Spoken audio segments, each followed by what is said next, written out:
In terms of season, right around the corner is the day next Monday where you open up the doors and the players come in. How much contact have you been able to have with Sam Darnold so far?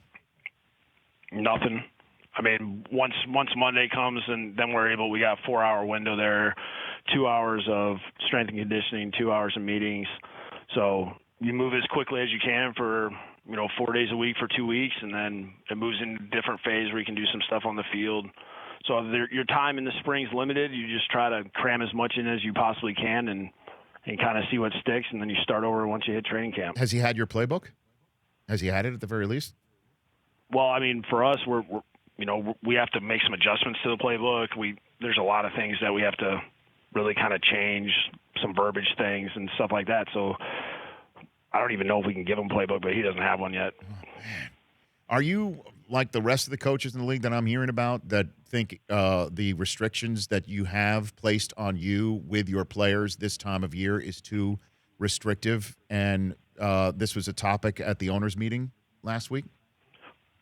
Well, it is what it is right now. I mean, we're in the CBA, and these are the rules. And I know everyone. I mean, you can complain all you want, but it doesn't do anything. So, really, it's about maximizing the time when you have your players available to you. It's kind of they're on their own a little bit, where you got to hope that guys want to do as much as they can outside the building.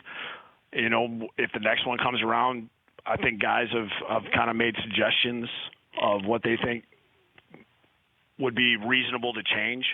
But I still think that it feels like a long ways away before we kind of get to that. Adam Gase, head coach of the New York Jets, here on the Rich Eisen Show. Did you do due diligence with Darnold with the Dolphins? Did you look at him coming out of USC, bring him in, interview him, have him on the board at the Combine, anything like that?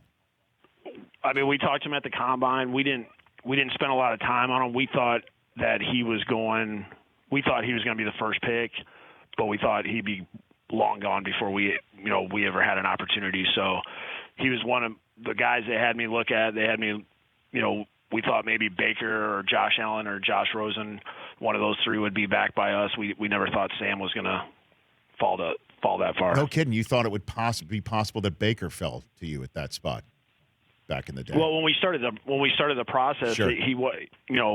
He didn't have as much traction as he got as the process went on. It seemed like he picked up some steam as the draft kind of process, the longer it went. So what did you forward to the Johnson family in the interview process about Darnold? Obviously, that was that's the crown jewel of the offensive staff right there to have in your hands. What was the game plan that you forwarded, if you don't mind revealing that?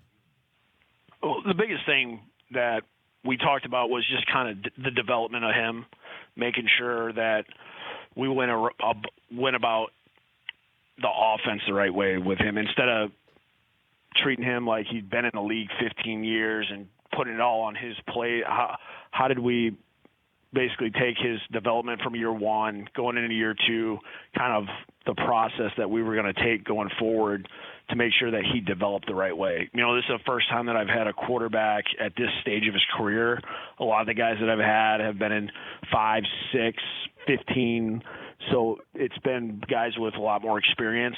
So this is kind of a different way about going about things with him, and just kind of bringing him along and seeing how much, really sticks for him, and what we can do with him.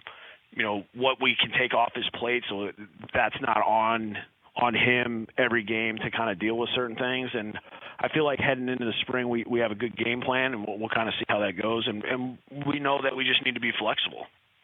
Yeah, I mean, he's obviously a guy that the whole city of New York that loves the green and white is just putting everything in his basket right now, and he seems to be able to handle it. I mean, you're saying you really haven't spent much time with him, right? I mean, at this point in time, like any room with Sam Yeah, I Darnold. mean, he's been out west for the most part. He's had to come back here a couple of times just to make sure that,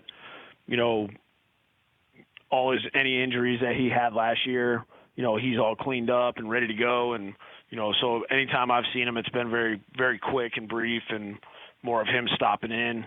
All my interactions with him I've really been impressed with him, just kind of his demeanor, the way he carries himself, it's, I'm looking forward to kind of getting this thing going next Monday. The Rich Eisen Show, weekdays at noon Eastern on Audience.